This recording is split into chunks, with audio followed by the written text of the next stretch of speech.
I really appreciate the time that all of you are taking today, and I think we have a really great presentation in store for you, and hopefully a good conversation that you guys will be engaged in to follow.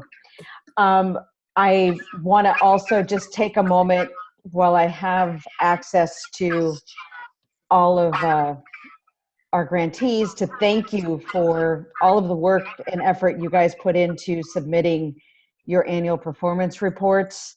And I know that took a lot of work and effort, so thank you for that time and for sharing your progress and your work to date.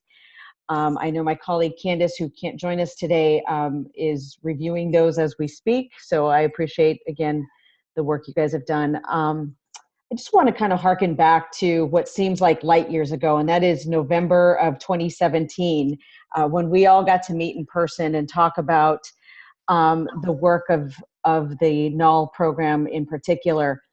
And I just want to kind of reiterate here at this time that really what we saw in designing technical assistance for this program was a two-pronged approach, and that was an approach that would include programmatic technical assistance, like what you all will be hearing about and hopefully engaging in conversations about today, as well as grant administration technical assistance, which is a lot of the work that we deliver in the way of guidance and PowerPoint presentations to you around managing the grants. So just kind of want to draw that distinction.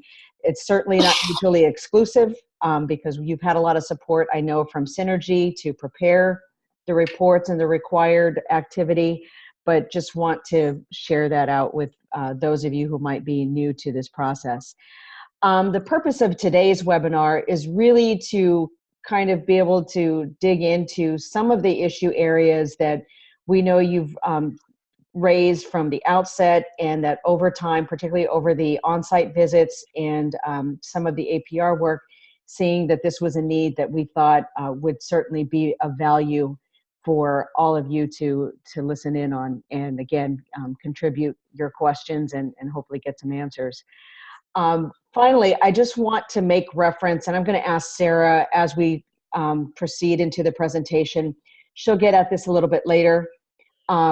We will have a customer satisfaction survey for our grantees, and I'm hoping and encouraging all of you to provide your feedback on the quality of our technical assistance, specifically our programmatic technical assistance that Synergy has provided. And I want to thank Kathleen and Sarah for their work over the last year, and we look forward to continuing to improve how we deliver and what we deliver to make sure it helps you get the work done and do what you need to do and focus on the real issue at hand, which is improving the outcomes for all of your children. So again, I thank you on behalf of the Department of Ed, and I'm going to turn it right back over to Sarah. Thank you, Sarah. Thanks, Angela. So as I'm pulling up our disclaimer for the day, I'm going to let our project director with Synergy, Kathleen Bethke, introduce herself. Hi, everybody. I'm Kathleen Bethke, and as Sarah just told you, I'm the project director, and I just want to take a moment to welcome you all and thank you for taking the time today. We hope that you'll find it beneficial and useful in your work. And so I want to thank our SMEs for the time and effort they've put into to develop this presentation, really trying to focus in on your needs and the things that you need to hear. So feel free to jump in during the discussion time. We want this to be interactive and beneficial for you. So I encourage you, if you have questions, either put them in the chat box or chime in when we get to the areas where we're going to provide some time for you guys to do that. Thanks, Sarah. Thanks, Kathleen. Well, thank you all for joining. We do have a quick disclaimer to share with you. This presentation was produced under U.S. Department of Education contract number ED-ESE 15A0015/0006 with Synergy Enterprises, Inc. The views expressed herein do not necessarily represent the positions or policies of the U.S. Department of Education. No official endorsement by the U.S. Department of Education of any product, commodity, service, or enterprise mentioned herein is intended or should be inferred. Now, as we kick off our webinar today, you're currently in the welcome and introductions, and in just a moment, I'll introduce our presenters for the day. We'll be looking at pedagogy, identity, and community. Then we'll be moving into some best practices and strategies for curriculum development and assessment. After each chunk, there'll be an opportunity for some discussion and question and answer, but please feel free to put those questions over into the chat box as well. You'll also notice I put over in the chat box a document that you can download that's actually all of the slides, and that way if you want to download those and be taking notes or just have them for later, you have that there. And then we'll wrap up at the end with just some highlights, some next steps, the survey that Angela spoke about, and an opportunity for some final questions. So with that, I will turn it over to Dr. Martin Reinhardt to present our presenters. Bonjour, wabnang me share kiak dijnakas, about ting don jaba, Ajak and Dodam, Anishinaabe Ojibwe and Da'au. My name is Marty Reinhardt. I'm from Anishinaabe Ojibwe from the Sault Ste. Marie area of Ontario and Michigan here, a place where we call Bawating. And my family's Anishinaabe Ojibwe, my wife and daughters and everybody. And I work at Northern Michigan University in the Center for Native American Studies. We're part of the Sault Ste. Marie tribe of Chippewa Indians on this side of the river. And in Canada, we're part of the Garden River First Nation of Ojibwe. And we also have another presenter today. If you go to the next slide. Cool.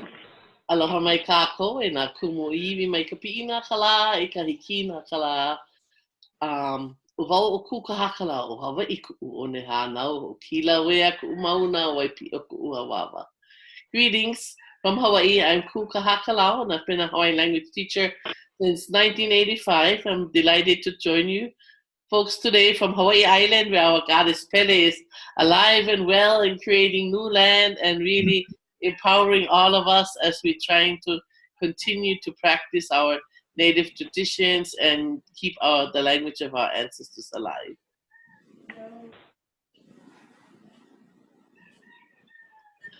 We've chosen to begin today with a pedagogy because from an Indigenous perspective, education can only be successful if our way of instruction aligns with Native values and practices. That means that we first and foremost must ensure that we establish amicable relations, not just with our students, but their families and the community they live in. In Hawaii, we have come to identify our way of teaching and learning as education with aloha, which means love and compassion. In fact, over the past 2-3 decades of research, we have clearly been confirmed that Native Hawaiian students of all ages prefer a personal, familial relationship with teachers and with staff because it makes them feel cared for, nurtured, and safe. Gwetchku. Wanted to talk about 3 major aspects of identity in relationship to pedagogy, identity, and community. On a biological level, learning is the neurons in our brains forming new connections and altering others that have already been made. The process includes identity formation. We first learn about our bodies in relationship to ourselves and other beings, like our mothers, fathers, siblings, and other family members. As we continue to grow and develop, we associate more and more with a wider range of other beings, and our neural connections continue to evolve. On a cultural level, we know that learning is dialectical. We act on others and others act on us. In this dynamic relationship, we're constantly shaping and reshaping how we understand the many varied and complex relationships between ourselves and others. This impacts the food we eat, how we dress, how we dance, what we value, our spiritual ceremonies, and most important to this webinar, how we communicate about all of these things.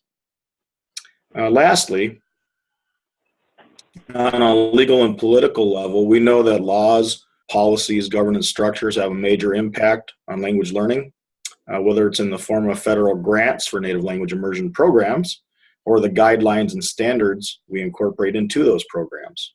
Tribal sovereignty and self-determination are akin to the choices that we allow or we disallow the language teachers and the learners to make in their educational interactions in the classroom.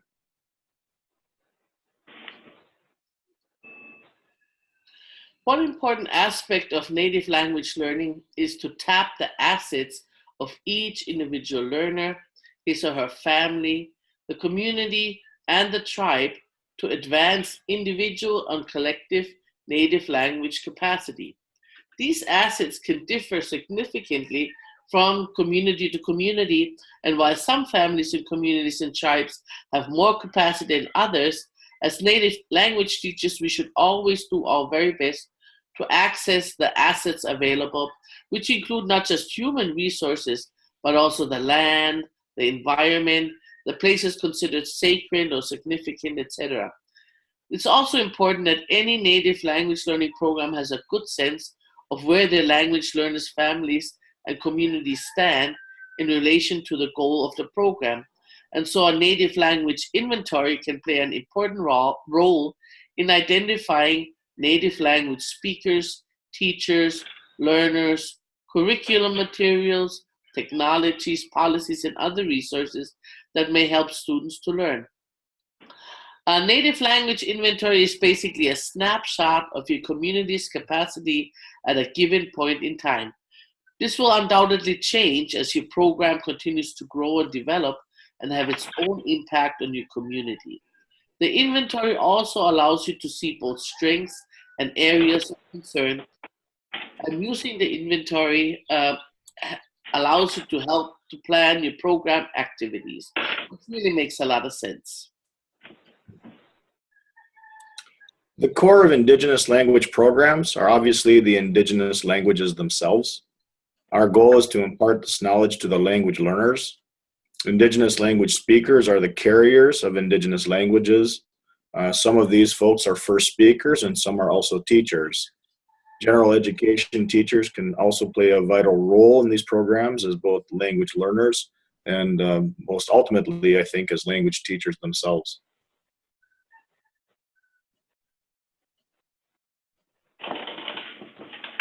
It's extremely important to know where Indigenous language learners fall on a continuum of learning. Unfortunately, most will fall closer to the non-Indigenous, first language only end of the continuum.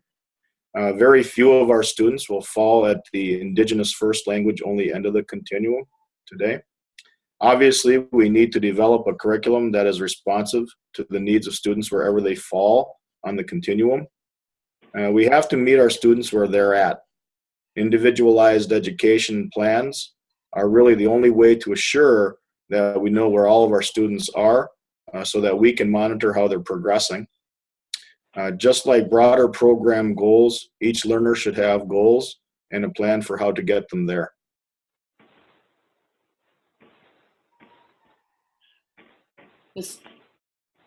The Center for Parent Information and Resources provides a good overview over an IEP, which is basically a written statement of the educational program designed to meet a child's individual needs. And although those IEPs are required for all students receiving special education services, we think that it's actually a good idea to provide something similar for students in immersion programs. Specifically, an individual learning plan for an immersion student should map the student's current abilities, his or her strengths, propensities, gifts and talents, as well as his or her special needs. However, rather than putting too much emphasis on what the student doesn't know, i.e. his or her weaknesses, our research indicates that giving students opportunities to build on their strengths and show what they know through peer teaching, group leadership, or performance-based assessment results in much more significant language growth, while it also increases student identity and self-worth, which are very, very important aspects of social emotional learning.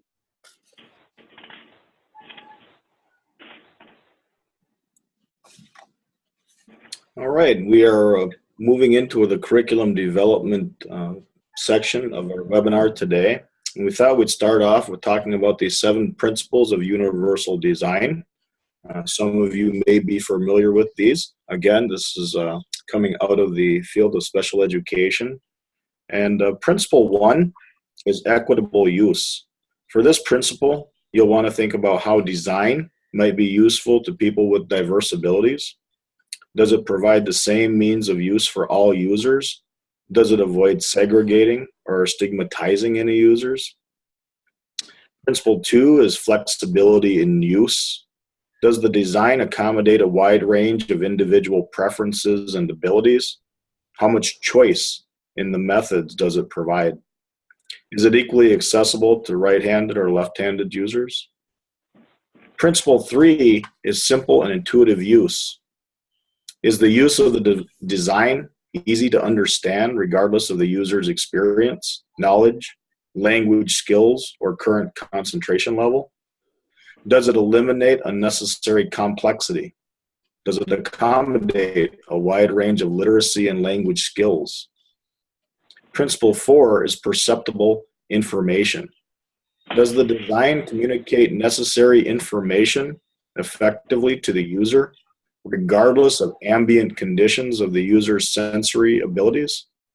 Does it use different modes, pictorial, verbal, tactile, for redundant presentation of essential information?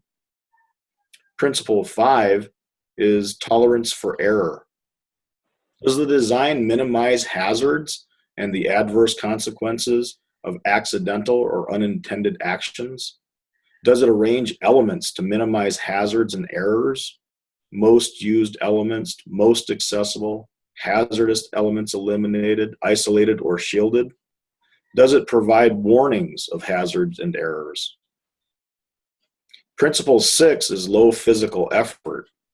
Can the design be used efficiently and comfortably and with a minimum of fatigue? Does it allow the user to maintain a neutral body position?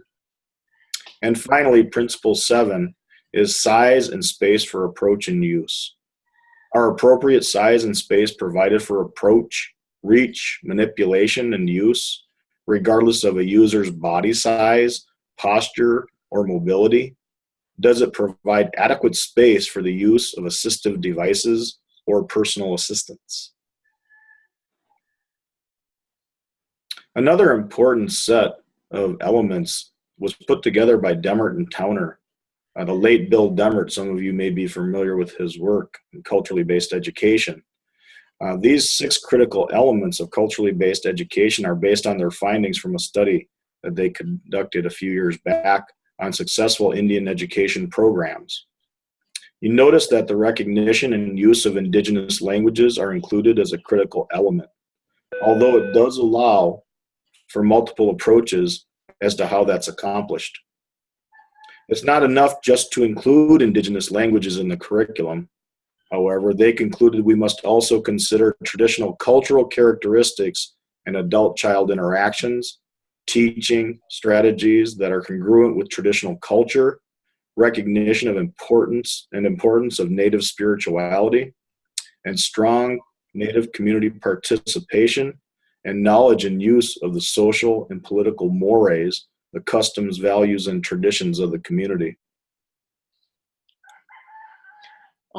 McCarthy suggests that Indigenous language programs should focus on the growth of the whole child and encourage parent and family participation whenever possible. They should draw on the language and other student assets and ensure continuity between what goes on at school and what goes on outside of school. Moreover, programs should provide language immersion environments during intersessions, particularly during the summer, which, if at all possible, should be held in the environment and utilize an intergenerational, non-graded approach. In addition, if at all possible, this language immersion program should also provide after-school experiences in the language, as well as provide opportunities for parents and families to learn the language using an immersion approach. For example, one thing we have begun to do in Hawaii is called Kanaka Kitchen, where about 10 to 12 Hawaiian language learners of all ages, often entire families, get together on Saturdays between 9 and 3 to cook and eat and learn new and old Hawaiian recipes, all of it done in the Hawaiian language. So we really need to make sure that the language lives outside of the school environment, and also that students learn not just about their native culture, but also math, science, social studies, music, art, etc. in their native language, again, depending on the language abilities of the teachers. A lot of you may already be familiar with the CREED standards for effective pedagogy. CREED stands for the Center for Research on Education, Diversity, and Excellence. Their standards for effective pedagogy are supportive of the idea of incorporating Indigenous language across the curriculum. Their standards reinforce the idea that teachers and students producing something together in an Indigenous language learning context is one of the best ways for students to learn. This is called a joint productive activity. And the standards are also conducive to the idea of conversational immersion in that they encourage an instructional conversation. And Ku had some really good examples about this from the native Hawaiian language context. Yeah, allowing students to become producers rather than only consumers of information, especially information about themselves and their tribal traditions, has been shown to tremendously empower native learners. This is even more evident when students get to use technology to share the stories or cultural practices of their tribe with others, particularly with younger emerging students. So what we have done to develop language and literacy across the curriculum has been very, very effective. And we have been able to have our older students creating materials for our younger students, let's say stories and videos, and some students are even working on an app that is designed for use by younger students. One of the things, obviously, as we do all of that, has to do with the skills of the language skills of the native immersion teachers, as well as their skills in subject areas like science, social studies, or Indigenous studies. Clearly, the more relevant the curriculum is to a student's learning, the more the students will be interested in the things they're supposed to learn. And so we've developed a model where every content area focuses initially on our community, then our island, then our archipelago, then the entire Pacific, and then eventually we move outwards towards the Pacific Rim and the rest of the world. But the important part is that every student has a strong grounding in every subject area that starts in Hawaii. Yeah. James Banks's stages of multicultural curriculum transformation are also helpful to us as we develop curriculum, in that they remind us about what the ultimate goal is, not simply to focus on discrete cultural elements like heroes and holidays, but to transform the curriculum and get our students to a point where they're able to make decisions on important Indigenous social issues like Indigenous language learning and take actions to help solve them. The students are not just recipients of education in this model, but are empowered by it to make changes. When we focus on the needs of our students and we're responsive to those needs, it can be said that we're using a student-centered teaching and learning approach. In this approach, we want our students to be actively involved in their learning. They solve problems, ask and answer questions, engage in lively discussions and debates. They also engage in cooperative learning activities where they work on group projects, but are also accountable for their own individual contributions. Lastly, this approach is inductive. It presents the students with a challenge, and they learn as they attempt to solve the problem.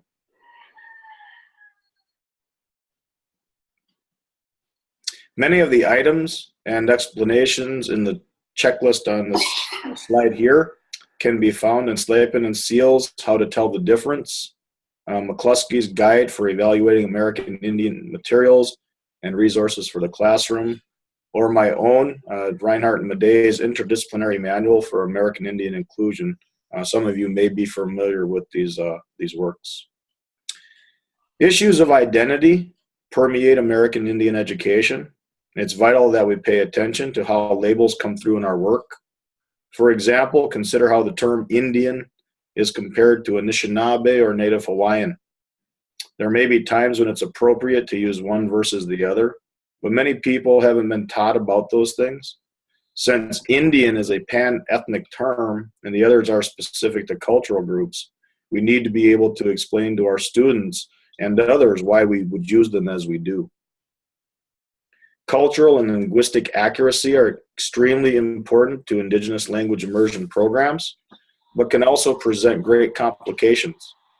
For instance, the preference of one community of Anishinaabe speakers versus another. One community may prefer for post-contact, what we call for my community, Ojibwe terms for mother and father, where others may prefer for a pre-colonial orientation. We must be accurate and flexible at the same time if we're to respect the preferences of our language speaking and learning communities. Historical accuracy is similar to cultural and linguistic accuracy in that it's tied to specific areas and cultural interactions. For example, there is an absence of tomatoes in the Great Lakes region prior to 1600. So if we see artists' renditions of pre-colonial harvest feasts and they include tomatoes, we know that the artist didn't do their homework. Legality and authority concerns may stem from the identity of an artist or a teacher. Is the teacher recognized by their tribe to teach a language? Does the artist qualify as an Indian under the Indian Arts and Craft Act? Those are important questions. It's important for educators to draw on credible sources of information and to reference them as appropriate. Realizing that there are certain cultural protocols that must be respected and followed regarding oral historical data, it's still important that we have a mechanism to vet the information so we know it's coming from a source that's recognized as legitimate within the tribal community that it's supposed to be coming from. We need to be careful when we generalize things as being applicable to all Indian tribes or all Indian people. We should strive to be as specific as we can, kind of like Ku was saying, with starting with that concentric circle model, looking at local communities and emanating out. For instance, it would be inaccurate to say that Indian people in general have access to Indian healthcare services facilities. In reality, only Indian people who are citizens of federally recognized tribes actually have that privilege. Invisibility, tokenization, and fragmentation and isolation are similar terms, but they mean different things. Some of you may be familiar with Sadker and Sacker's work on bias in the curriculum. They say invisibility refers to the complete or relative exclusion of a group. Tokenization refers to the inclusion of Indian references in a small and unimportant way so that they can say they had Indians in the curriculum. It's very tokenized. Sadker and Sasker also explain that fragmentation emerges when a group is physically or visually isolated in the curriculum. For instance, you guys know how Indian things are usually isolated to units around Thanksgiving. Indian stereotypes can be both positive and negative, but both can have negative impacts on our students and their educational experience. Take the stereotype of the crying Indian. You guys familiar with the crying Indian? Back in the 70s when I was growing up, they had the crying Indian that was, seeing the river of garbage floating downstream.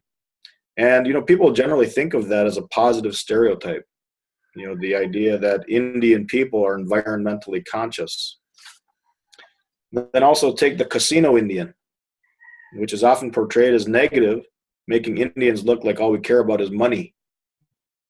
It's easy to see how these two polemic stereotypes could cause harm to children who are trying to figure out their own identity. We need to deliberately deconstruct the stereotypes so that students can see how they come to exist in the first place and help them see the positive and negative effects, if any. Anti-Indian biased or loaded words often appear in mainstream curriculum materials. We need to filter those out and replace them with better choices. It's also important that we include Indian perspectives on things that are common to the general curriculum. For example, U.S. independence from Great Britain may mean something quite different to Indian people than it does to non-Indian people. The ability of Indian leaders to succeed in war and diplomacy against the United States could be seen as negative to a lot of non-Indian people, but very positive to Indian people. Lastly, Sadker and Sacker note that unreality is the tendency of instructional materials to gloss over unpleasant facts and events in our history. For example, the Thanksgiving Day stories. The stories are often more myth than they are reality. They are made to make us feel good about the colonization of indigenous lands by non-indigenous people.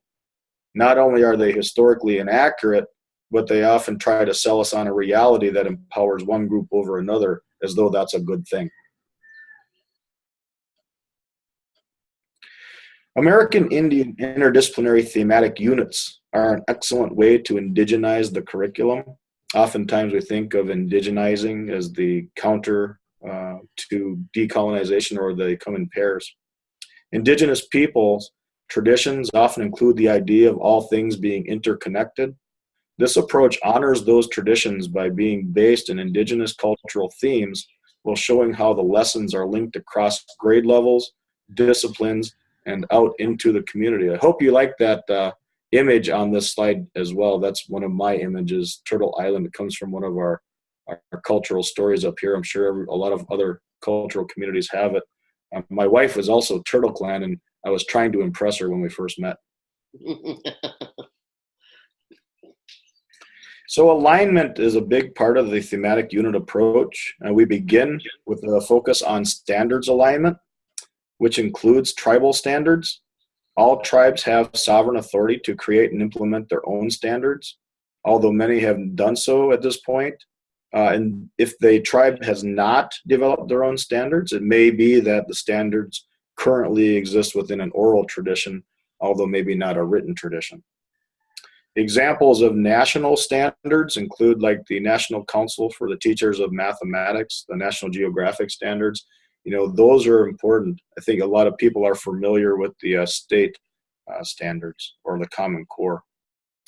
This also includes vertical and horizontal alignment. Think of vertical and horizontal alignment like you would think of grades and classrooms, or younger people and older people. In this case, we would encourage greater connections so that students see how one part of the curriculum is related to other parts and to their lives outside of the school. Roberts and Kahakalau provide us with 7 essential steps for developing an interdisciplinary thematic unit. I've adapted these steps as applied to Indigenous themes. First, we would select an Indigenous theme. Take Indigenous food, for instance. We would then write an overview that includes goals, major concepts, and instructional objectives. For instance, our goal may be to have students gain familiarity with local Indigenous foods available in nature as compared to the marketplace.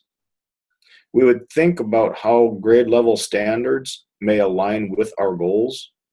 Next, we would identify instructional resources, including technology and community, paying close attention to potential for our students to speak in their native languages. We would then organize the subject matter, including questions, potential experiences, and activities like nature hikes or trips to the local supermarket, or maybe having the students bring in foods from their homes. Next, we would plan and arrange the classroom environment. For instance, setting up a place for window gardens, or a space for learning about animal tracks in the sand or mud. There's no need to reinvent the wheel in developing thematic units. We really want to consider what other teachers have already done successfully and adapt them as we see fit and what's appropriate. Remember to incorporate all the ideas from the previous slides, all those best practices. Lastly, we want to plan a finale that celebrates what we've learned. In this instance, maybe it's a feast meal made from the Indigenous food experiences that the students have had. Other aspects that could be included in this kind of a thematic unit could be also finding out the health benefits of specific foods, finding stories or songs or proverbs that mention the native foods, or finding specific individuals in the community that are famous for a particular dish. And then the findings of the students can be presented in that finale, either as handouts, as multimedia presentations, as poster boards, skits, or other performance-based assessment that educate the students' families and communities about native foods. Mm-hmm. Lesson planning further breaks down the thematic units into smaller chunks. Schools have often used preferred structures for lesson plans, so this is just a general example provided by Dr. Juana Cajuza in her book Teaching in the Middle and Secondary Schools 11th edition. You should have received this in an email prior to today's webinar, but if you didn't have a time to look it over, we would encourage you to do so. The most important part as you plan your lesson is to make sure that your lesson is relevant to the students' lives, that it makes sense to them from where they are, and that it has some kind of meaning to them.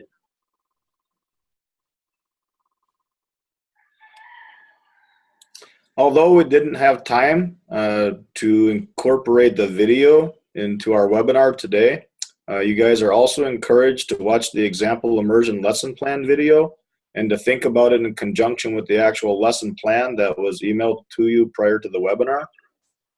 First speaker and immersion teacher for Anishinaabe, Barbara Nolan, and I developed the Anishinaabe B'Madziwin video to show how a standards-based lesson might look in an immersion context. And so if you're able to watch that, you're highly encouraged, and I'd like to maybe during the discussion know if anyone was able and if you had any questions, because I think we're going into discussion next for this section.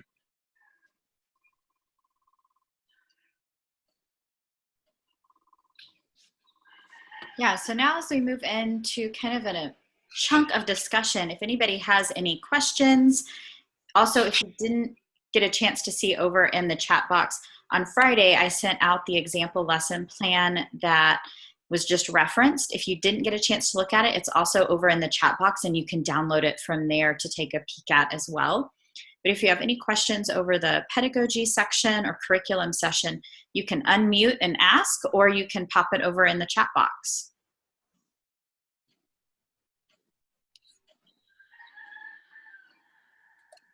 And if anybody has trouble unmuting, because sometimes that is a little dilemma, if you go down to the bottom left-hand corner, you'll see what looks like an old radio mic, and you can click on that and toggle on, toggle off.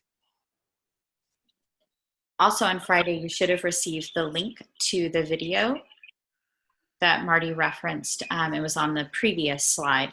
It's about a 55-minute video on YouTube that you can watch. So it looks like we have a question from Kirsch. Kirsch says, I reviewed the proficiency scales. Should we be using those as a model to develop our own to apply? We will be going over assessment and proficiency scales in the next section of today's webinar. So if you wanted to maybe hold off on that question, or we can try to answer it now before we go through it, but I think we might be a little more informed after we go through that section. Yeah, and we'll have another chunk for questions and discussion after the assessment, after we go through a little more in depth with those. Okay, and Kirsch says it can wait then. Miigwech, thank you, Kirsch. Well, and I'll also put over in the chat box as we head into our assessment section, we have another handout. This one was not sent out on Friday. This one is just for today. That does have the full examples. So you'll see as we head into the assessment section that we're going over some chunks of examples of proficiency scales and assessment models. But the handout that is over in the chat box for download has more full examples of each of the things that will be gone through.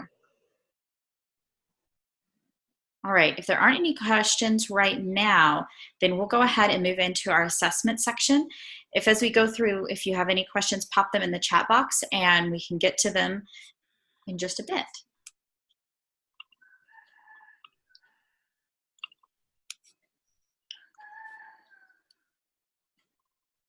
Good. Thank you, Sarah.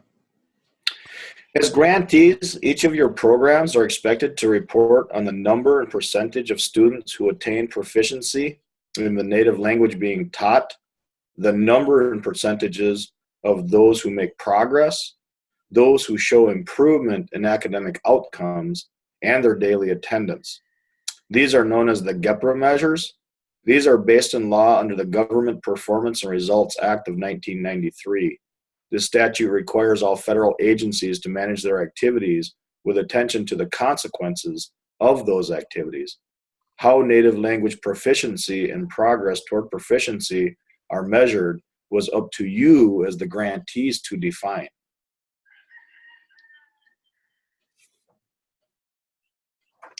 Until recently, native language teachers have primarily relied on non-Indigenous forms of assessment, including a focus on written tests and following American Council of the Teaching of Foreign Language guidelines and Center for Applied Linguistics suggestions. Over the past decades, however, Indigenous forms of assessment like O'ike, which is a traditional Hawaiian form of assessment described as performance-based assessment to an authentic audience, have shown that many Indigenous students prefer and score much better on such more culturally congruent assessments. In addition, tools like the Ana Olelo, a Hawaiian language proficiency scale, which we will explain in a moment, are providing incentives for other Native peoples to develop their own means of assessment that match their special propensities as well as their language realities. Mm-hmm. Some of the examples of assessment we will look at today are available at cost. These examples are not meant as an endorsement, but merely as models of various types of assessment. Many of the organizations also provide some information on their websites for free, and you're also able to contact us to find out more about native language assessments. The ACTFL guidelines present the levels of proficiency as ranges and describe what an individual can and cannot do with language at each level, regardless of where, when, or how the language was acquired. Together, these levels form a hierarchy in which each level subsumes all the lower levels. The guidelines are not based on any particular theory, pedagogical method, or educational curriculum. They neither describe how an individual learns a language, nor prescribe how an individual should learn a language, and they should not be used for such purposes. They are an instrument for the evaluation of functional language ability. The ACTFL proficiency guidelines are descriptions of what individuals can do with a language in terms of speaking, writing, listening, and reading in real-world situations in a spontaneous and non-rehearsed context. And that's language straight from the American Council on the Teaching of Foreign Languages. The Center for Applied Linguistics, CAL, provides examples of rubrics that can be used for assessing oral and written language skills development. Depending on how you're approaching your instruction, these rubrics can provide a starting point for you to develop your own rubrics. Their rubrics focus on comprehension, fluency, vocabulary, and grammar when assessing oral skills, and focus on composing, style, sentence formation, usage, and mechanics when assessing written skills. Again, you would want to adapt these rubrics to better fit what you're doing in your classrooms. This slide is an example of an oral language immersion assessment rubric for grade 1 from the Center for Applied Linguistics. All of the rubrics incorporate a scale from 1 to 5 to provide an overall numeric value for where a student is at based on grade level intended outcomes. You can see on this slide that under comprehension, they're concerned with how often the student comprehends speech at a normal rate of speed, and if they do so with or without nonverbal cues. Under fluency, they're concerned with how well a student is speaking in a language. It's based on a continuum from using native-like flow of speech at the high end and using one word or two word utterances or even silence at the other end. Of course, in order to use such a continuum for assessment, the students should have an opportunity to learn how to use native-like flow of speech on several occasions. Also, something to consider is that there may be reasons that a student would be silent other than not knowing how to speak. This should be considered when using such a continuum. This slide is focused on a written language immersion assessment for grade 1. Under composing, the rubric is concerned with a range of composition skills ranging from the top end, where a student is able to develop a story or topic with supporting details, whereas at the bottom end, the student may be only able to draw something related to the topic. Notice that in the rubric, they don't even include assessment strategies for style at this grade level. And the other thing I wanted to say also about this particular example of the rubric is that drawing an art form actually may be of greater consequence in Indigenous communities than in non-Indigenous communities, depending on the context. In 2009, the Ochete Shakwe Education Consortium published a workbook containing standards for Dakota, Lakota, Nakota language for fluent native language speakers. Because their focus was on oral language immersion, we're going to focus on their standards for K through second grade and compare them with the Center for Applied Linguistics rubrics for oral language immersion for grade 1 only. On the next slide. Here's an example from the workbook, which shows the grade level 1 standard for introductions, which includes benchmarks for identity, society, and family. This next slide shows how the Dakota, Lakota, Nakota language standards might align with the Center for Applied Linguistics examples for oral language at that grade level. Immersion is at the highest scoring level. We would probably want to show the lower scoring levels as well in a fully developed rubric for your Indigenous language immersion classrooms. Note that we did not include a cross comparison for the Lakota standards, which require the learner to speak appropriate vocabulary needed for simple conversation according to their developmental age. Although we didn't do that because vocabulary is already a category that's assessed for each standard and indicator under the Center for Applied Linguistics rubrics, so you really don't need to treat it separately. There are many reasons for those of us involved in native language revitalization to develop our own native language proficiency scales designed specifically for our unique language realities and adaptable to our specific needs. So in 2011, we began to create a Hawaiian language proficiency scale that could help us to quantify what constitutes a Hawaiian language speaker. This was necessary because there was no definition of the various proficiency levels a learner goes through until he or she is a fluent speaker, nor was there any instrument to measure these levels. And so while publications brag of as many as 30,000 HAL or Hawaiian as an additional language speakers, the truth is there's absolutely no data as to the level of mastery of these supposed Hawaiian language speakers.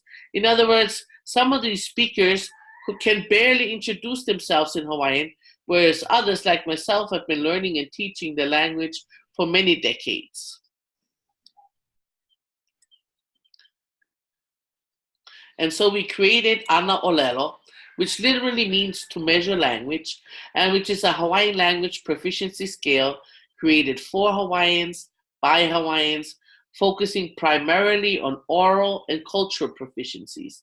This is because for us, the most important aspect of learning Hawaiian is not to be able to read the language or to write the language or to translate written sentences from Hawaiian to English or vice versa, but it's to use the language in daily conversations with one another again, and to participate in traditional Hawaiian protocol, rituals, and other cultural practices.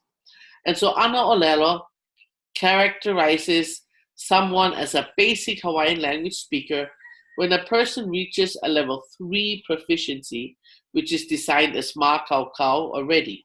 This means that at a level 3, learners are able to engage in simple conversations and are ready to do cultural practices in the Hawaiian language. We believe that Ana Olelo may also be of benefit to you folks and other Native peoples by providing a template that will help you develop your own language proficiency scale. We feel very strongly that whatever scale you create must be based on your current language realities. For example, when teaching a native language, it makes a huge difference if the language is alive. In other words, if students are able to hear the language spoken at home by their parents or grandparents, or if, as in the case of Hawaii, the students are by and large only exposed to the language in school, often learning from teachers who are barely fluent, meaning at a level 4 proficiency themselves, or who learn the language via a grammatical approach and have no personal experience using the language in the practice of traditional Hawaiian rituals and traditions. Because a native language scale must factor in the current status of the language and its use among the people, we expect Ana Olelo to change over the next decades. In other words, as Hawaiian language proficiency increases among Native Hawaiians, right now, less than 5% of our people are able to hold a simple conversation in Hawaiian. And as the Hawaiian language is normalized, which is a goal among most Hawaiian organizations right now, Ana Olelo is going to heighten its standards and become increasingly rigorous.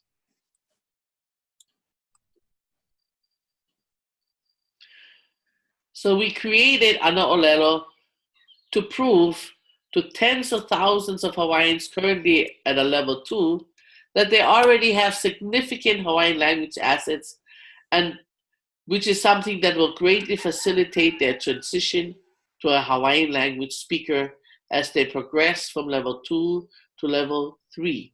You know, as Native people, we always tend to rank ourselves lower than we really are, while others generally rate themselves a little bit higher than they are. And so being able to quantify one's language ability can be very useful when applying to college or for a job. In fact, being able to quantify your language proficiency provides you a personal roadmap that focuses on ongoing process towards reaching a specific goal. Ana Olelo also focuses on the use of the language in the practice of Hawaiian cultural protocol and other traditions and cultural practices, something that's generally not included in Western scales. And in our case, it also aligns with an online program called Basic Hawaiian, which we have created in our effort to transition Native Hawaiians that know lots of words, that know lots of phrases, that have near fluent pronunciation when they're reading, even though they're not sure what they're reading, to transition to basic Hawaiian language speakers. Like other language proficiency scales, Ana Olelo has 6 levels. 0 means no proficiency at all and generally only applies to Native Hawaiians not residing in Hawaii or not at all connected to their culture. However, for the most part, Hawaii's 350,000 Native Hawaiians are between a high 1 and a solid 2. This means they're halfway to reaching level 3, where they will be able to engage in simple conversation in Hawaiian about everyday topics. Communicating in Hawaiian will still require some effort when you're at level 3, and speakers will still make mistakes and frequently use English words in their conversation.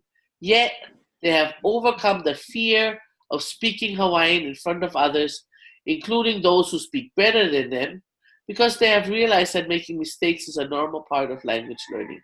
And that is a really big issue that, we are all facing, is for our speakers, especially our boys and our men, to get over that initial fear of producing the language. And once these level 3 speakers start to use the language in daily conversation, they're on their way to become level 4 speakers who have a general mastery of the language and can speak with accuracy and ease, as well as include some traditional kauna or double meaning, which is an intricate part of traditional Hawaiian language. Except for a few families from the island of Niihau, which make up less than 500 individuals of all ages, Hawaii currently has not more than a handful of level 5 speakers, which we call loea or experts. Those are people with native fluency of the language, and this was my grandfather's generation, and sadly, they have passed on. These speakers were really able to speak using double meanings and hidden meanings and inferred meanings and metaphors in their everyday language. And this is something that Hawaii as an additional language speakers, even with advanced mastery of the language, have a very difficult time to achieve. Ana Olelo has 5 language proficiency assessment categories, which are vocabulary, proverbs, songs, conversation, which is further subdivided, and protocol, which includes the knowledge of chants. This slide shows the current numbers selected to determine at what level the learner is in regards to vocabulary, proverbs, and slides. Again, I emphasize this is the current level, and we expect these numbers to increase as we continue to normalize the language. We have included proverbs, again, not something you would find in a Western scale, because this is something extremely important to us. Our last generation of native speakers, which I mentioned was my grandfather's generation, used proverbs all the time. Every other sentence was a proverb. In fact, we have a book with nearly 3,000 proverbs, and that's not all of them. And so in addition to reflecting everyday Hawaiian speech, these proverbs also teach us important Hawaiian values and attitudes and explain why we act the way we do, which is clearly different, not better or worse, just different from others.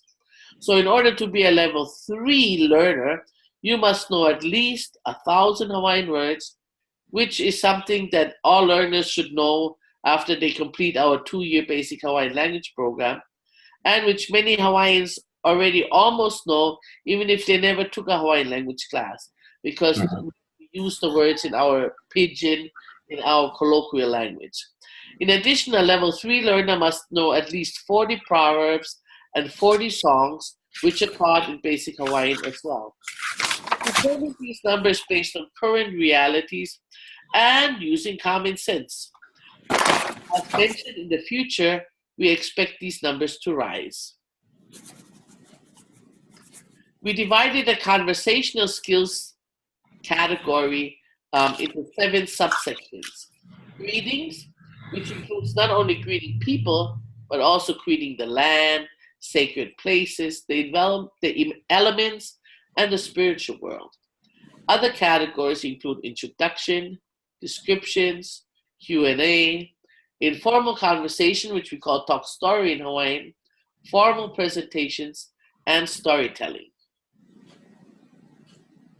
Here's our conversation rubric focusing on greetings, which start at 0, which is the ability to say aloha, a word pretty much known around the world.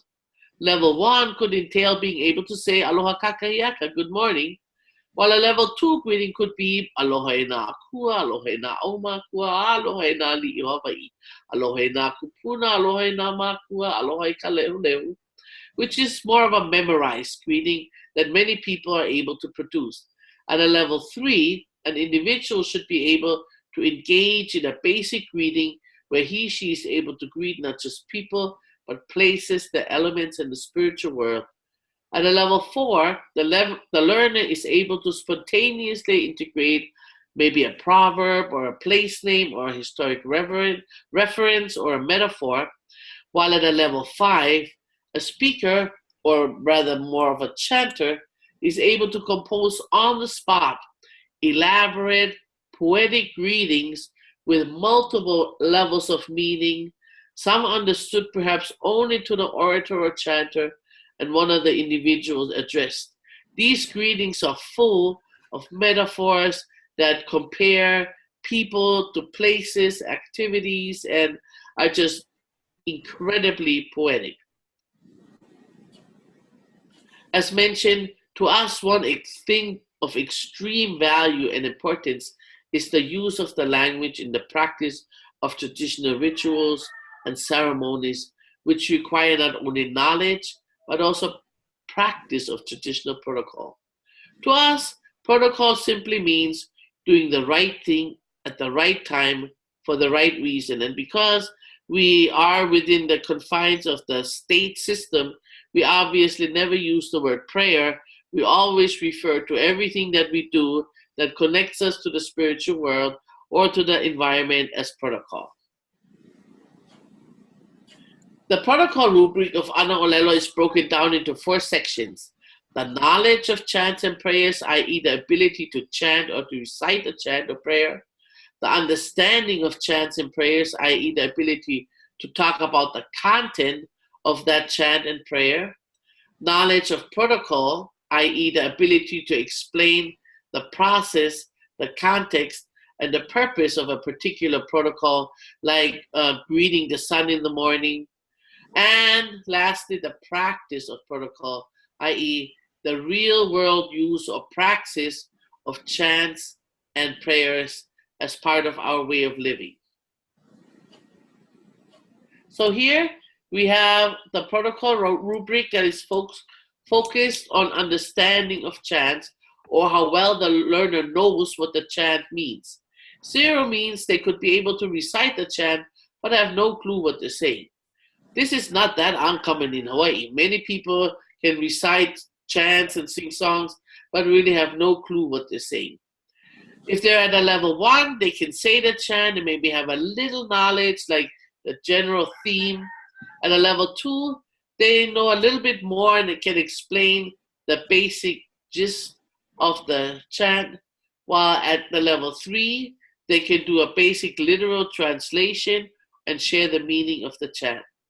At a level 4 requires a sound understanding of multiple levels of a chant, because in our case, chants always have multiple levels. And in level 5, they are able to provide an in-depth personal insight relating to the content of the chant or the prayer, as well as other historical context. This rubric focuses on the practice of protocol, with 0 indicating no engagement ever, level 1 indicating rare, non-participatory engagement, level 2, which is where in our opinion the majority of Hawaiians are at, involves limited, occasional, sporadic engagement multiple times a year, but not on a consistent basis. Level 3 is regular, almost daily practice and active involvement in traditional protocol, which is something that is advocated by Basic Hawaiian, and also a regular practice at over a dozen Hawaiian-focused charter schools on multiple islands. While the students and staff at these schools engage in regular protocol during school days, they differ from level 4 practitioners who consistently engage in protocol on a daily basis. This is protocol that is purposeful, not just because we do it at the school, but this is protocol that allows us to center as we begin and end each day, and as we engage in various cultural practices and traditions throughout the day. Level 5 is extensive, continuous engagement in prayers and protocol as a way of life, where no action is undertaken without proper spiritual preparation and engagement of the spiritual world is something that is second nature. This is really where our the elders, those are this is the practice of the elders who are always engaged in communication with the spiritual world and understand their relation to those things that are beyond our sight. We have designed Ana Olelo so that they can be used for multiple purposes. So for individuals, they can assess their current proficiency so they know where they are on that language proficiency continuum. For teachers, they can assess their students' proficiency based on the content they delivered.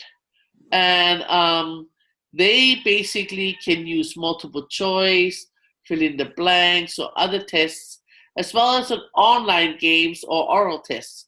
So it's not that all of our assessments have to be done in writing.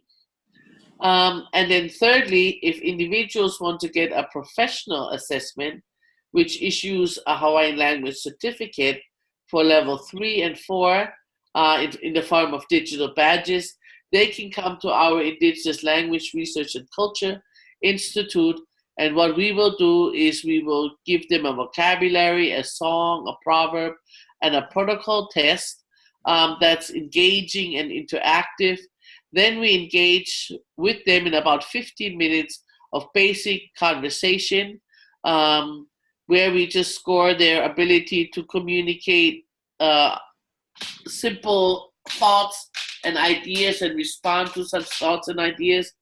And then they have to present a 5-minute multimedia presentation on native protocol, which again then allows us to evaluate not just their presentation skills, but also their knowledge of protocol. And then finally, they tell a story of their choice in the native language, which then again also helps us to assess their storytelling abilities.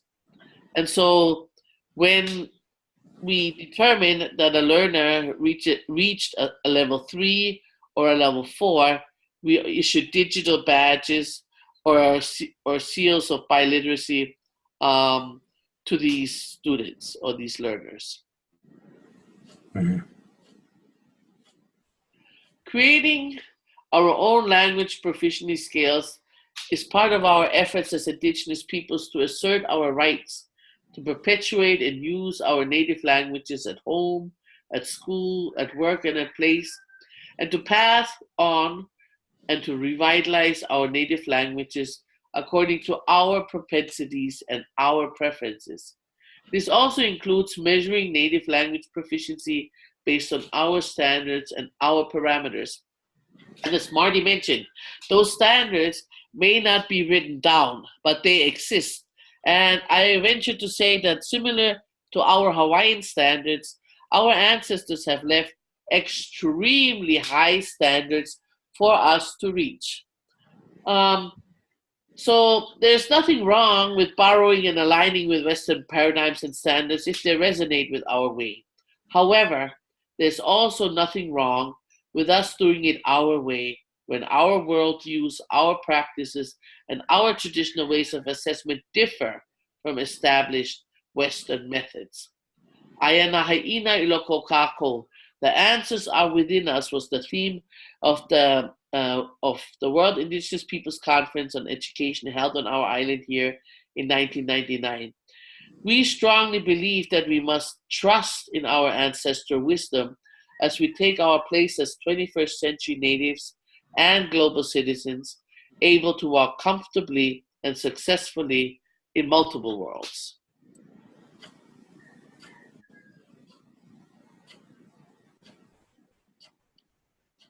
All right, so we're moving into our next discussion section. So I'm going to unshare the PowerPoint so we can see each other for those who are on camera. If you have any questions regarding assessment, again, feel free to unmute with the little microphone down in the bottom left-hand corner of your screen and speak out, or put them in the chat box if that's easier for you.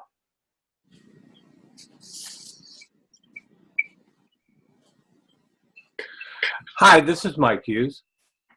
I found your discussion on the assessments most interesting. In fact, that was probably the most helpful for me as we go through this whole discussion. The issue we have is the developing not only the content in the curriculum, but how are we going to assess proficiency at the various grade levels? And your ideas and presentation of assessing vocabulary, conversation, traditional protocols, and then the knowledge, that's quite helpful for us. The issue we have, I think, is going to be inter-rater reliability and developing, because what we have found is, just as you all have mentioned, is the lack of proficiency as the elders have passed on. And so that'll be the most, I think, the most challenging issue. Mary might disagree with me on that, but that's the most challenging issue. One element that we're trying to do is to work with a gentleman from Arizona State University who has quite a bit of experience in developing and working with the with indigenous languages throughout the world and developing content. And he has proposed that we develop a group or develop groups of all ages who would be called community linguists or language activists, as we can bring them together and develop that content. And then from the content, we'll matriculate it into the curriculum.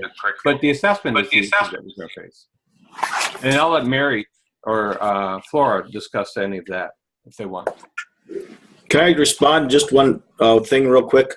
I think one of the things that Koo mentioned in that part of the webinar today that's maybe going to be very helpful in those situations is the idea that these are organic proficiency scales. And you know, when Koo says that they hope that later on these will continue to grow as the community itself makes progress in revitalizing the language. Maybe it switches from 1,000 words at level 3 to 3,000 levels at level 3. You know what I'm saying? So it depends, really, it depends on the community, where the community is at.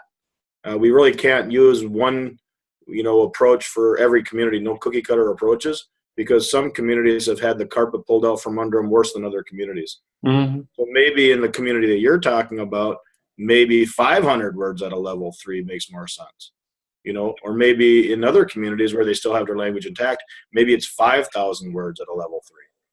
So I think that's really important, that we have that control and that, I think, the perspective enter into the assessment process.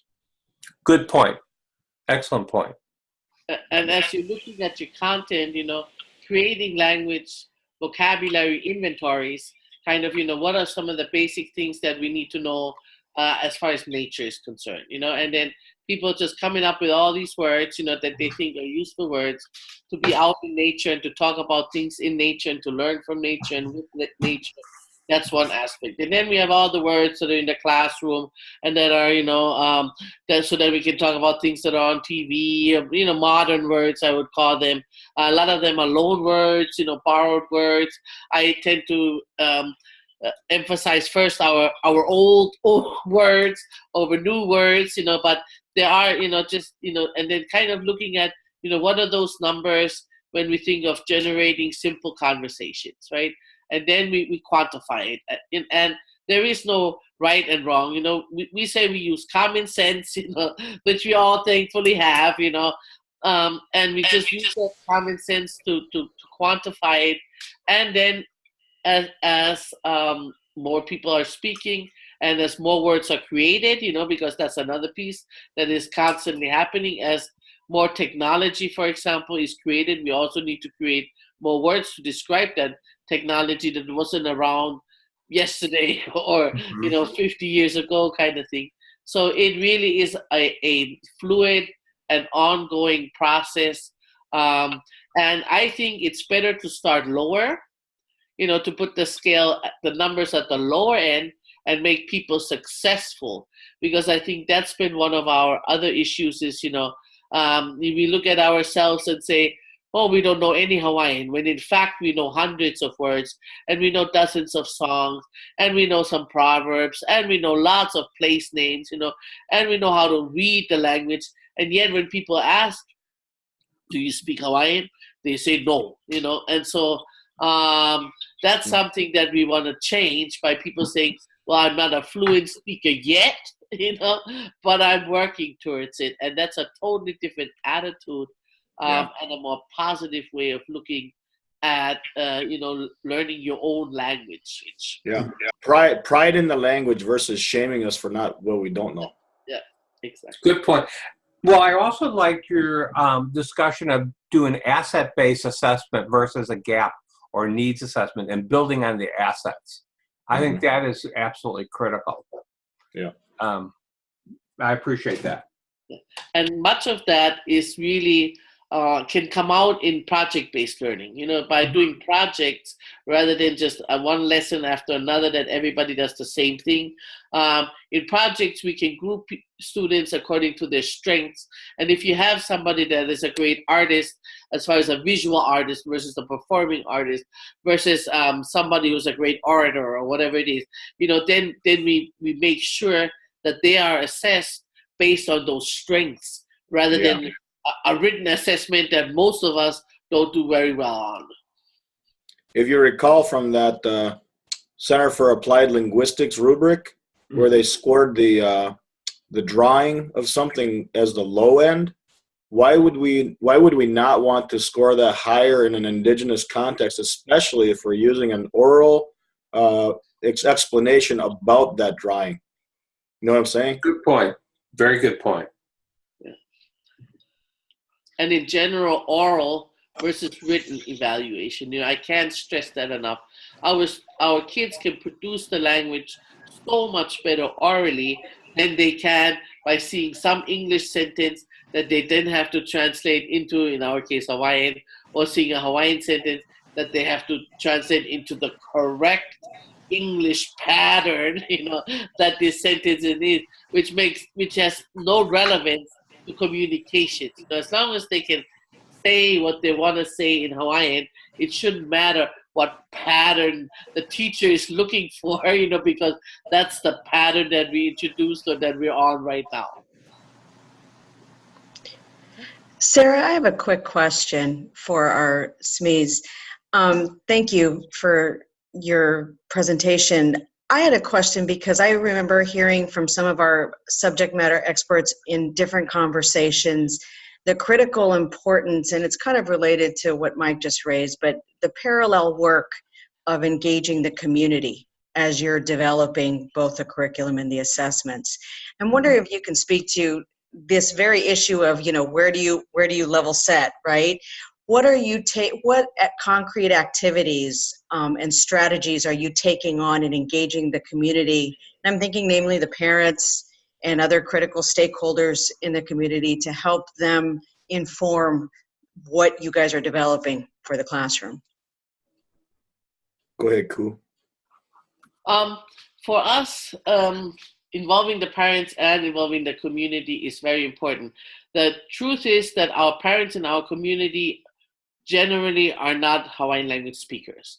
So it really is the responsibility of the students to bring the language back home and to revive the language in the community and make those that were scarred the most and that were led to believe that they could not learn their language. That was our reality. Our grandparents were beaten for speaking the language, and our parents were told, if you speak Hawaiian, you're stupid, so nobody wanted to learn it.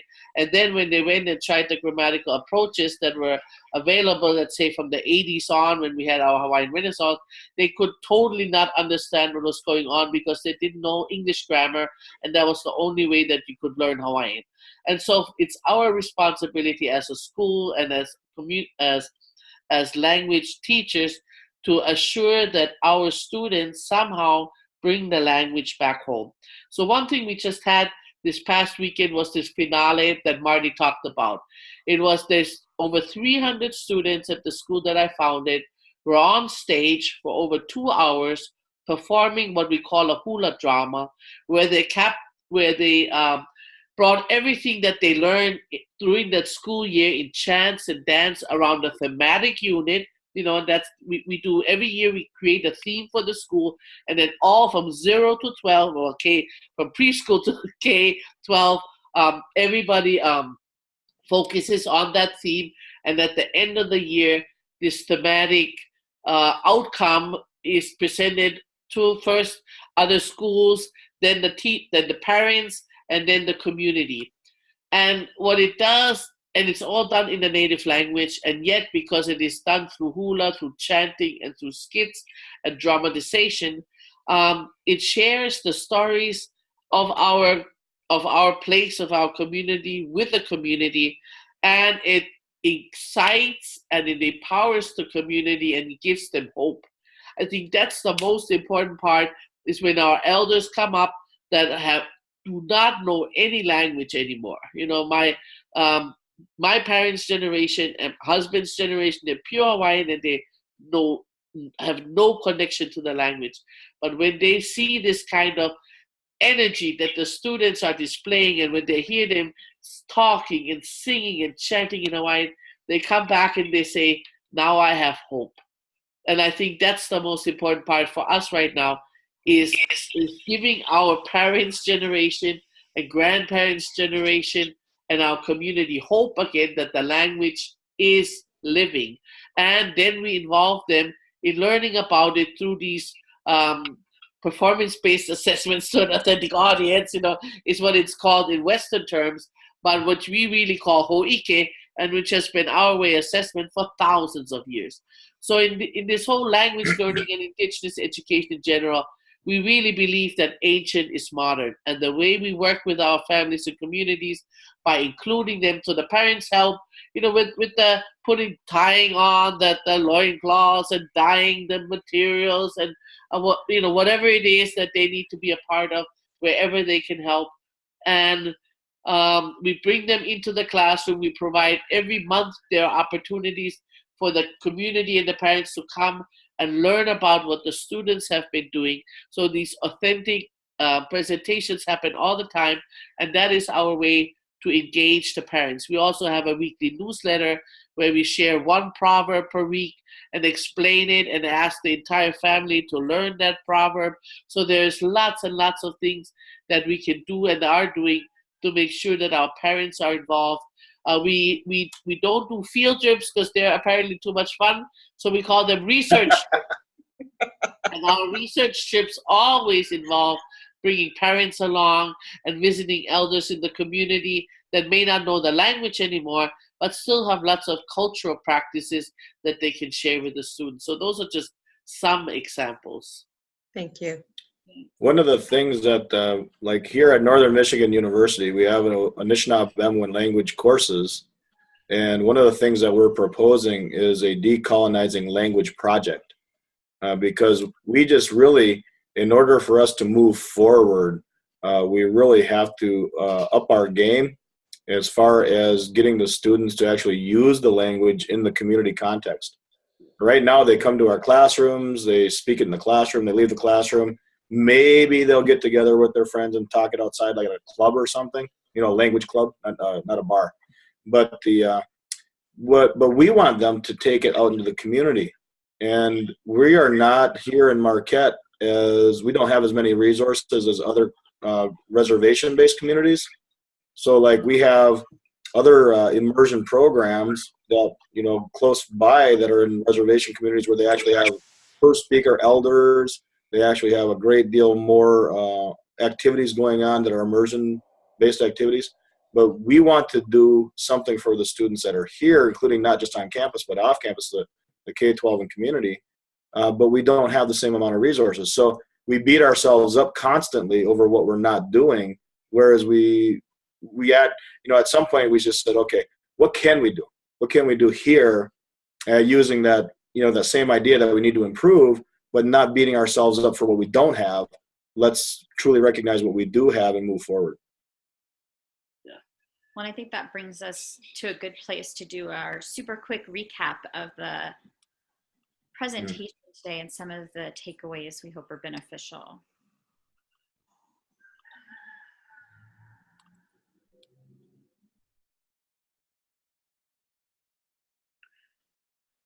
So just to recap, in our pedagogy, identity, and community sections, identity permeates everything, and including our Indigenous language. Otherwise, they wouldn't be called Indigenous languages, right?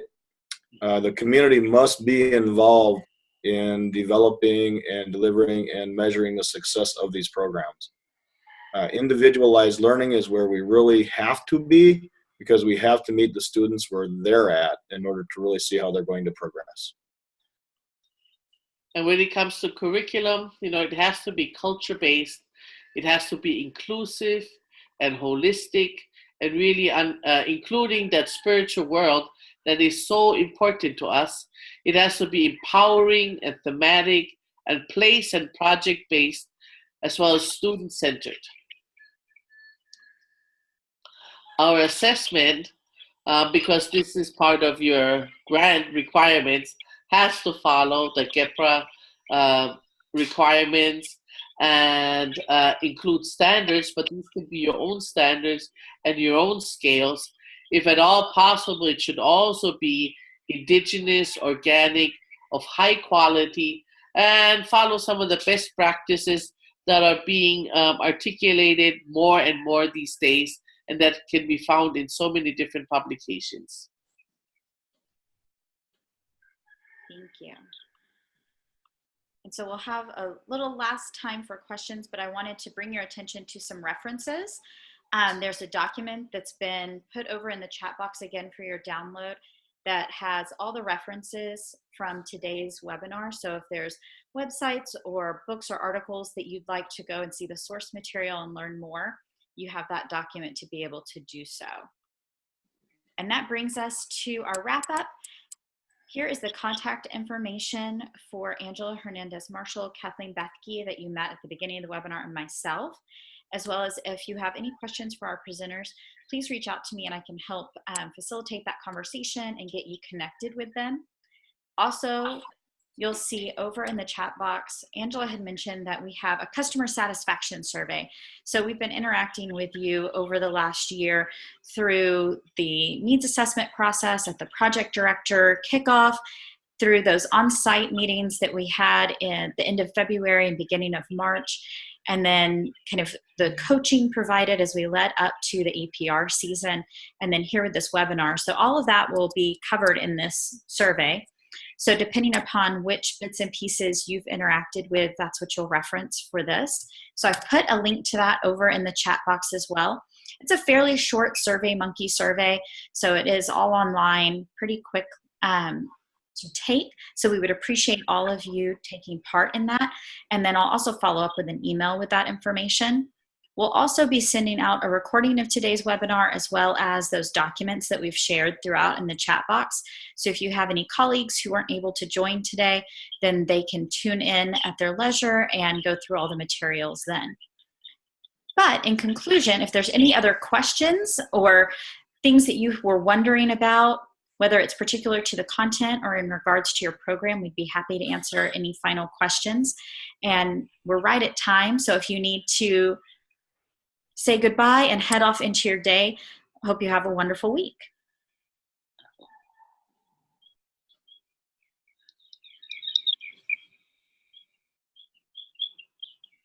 And if you, like I said, if you have any questions, you're welcome to unmute or put them in the chat. But we really appreciate Koo and Marty and all their hard work on this material and being here with us today, and all of you for participating. Miigwech, pamapigwa man. Aloha, ahuiho.